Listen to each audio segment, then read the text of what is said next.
ವಿದೇಶದಲ್ಲಿ ಕುಳಿತು finance company ಖಾತೆಗೆ ಕನ್ನ ಹಾಕಲಾಗಿದೆ. ವಿಸ್ಡಮ್ ಫೈನಾನ್ಸ್ ಅಕೌಂಟ್ ಹ್ಯಾಕ್ ಮಾಡಿ ಲೂಟಿ ಮಾಡಲಾಗಿದೆ. ವಿಪಿಎನ್ ನೆಟ್ವರ್ಕ್ ಅನ್ನು ಬಳಸಿ 47 ಕೋಟಿಯನ್ನು ಕದ್ದಿದ್ದಾರೆ ಕಳ್ಳರು.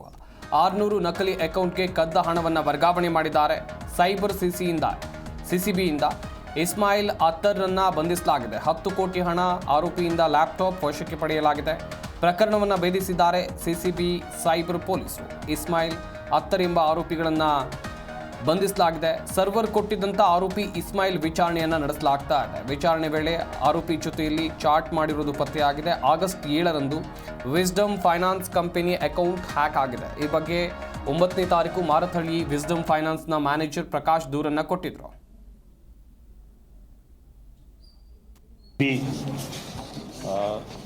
ಪೊಲೀಸ್ ಅವರು ಬಹಳ ಒಳ್ಳೆಯ ಒಂದು ಸೈಬರ್ ಕ್ರೈಮ್ದು ಕೇಸ್ ಡಿಟೆಕ್ಟ್ ಆಗಿದೆ.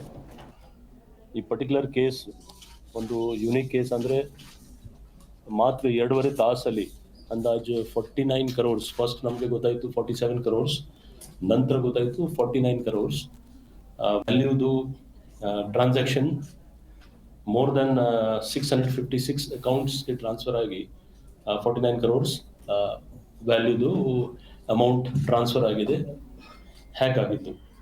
ಇದು ಒಂದು ಕಂಪ್ನಿ ಇದೆ ವಿಸ್ಡಮ್ ಫೈನಾನ್ಸ್ ಅಂತ. ಈ particular company 5 lakh up to 5 lakhs ಅಂದರೆ 5 ಲಕ್ಷದ ಒಂದು ಲಿಮಿಟ್ ಇದೆ, ಅಲ್ಲಿವರೆಗೂ ಫೈನಾನ್ಸ್ ಮಾಡ್ತಾ ಇದೆ, small finance NBFC. So hackers ಅವರು ಅವರೇ ಒಂದು ಫಾಲ್ಸ್ ಡೇಟಾ ಕ್ರಿಯೇಟ್ ಮಾಡಿ ಟೋಟಲ್ ಈ ಒಂದು ಟ್ರಾನ್ಸಾಕ್ಷನ್ ಮಾಡಿದ್ದಾರೆ.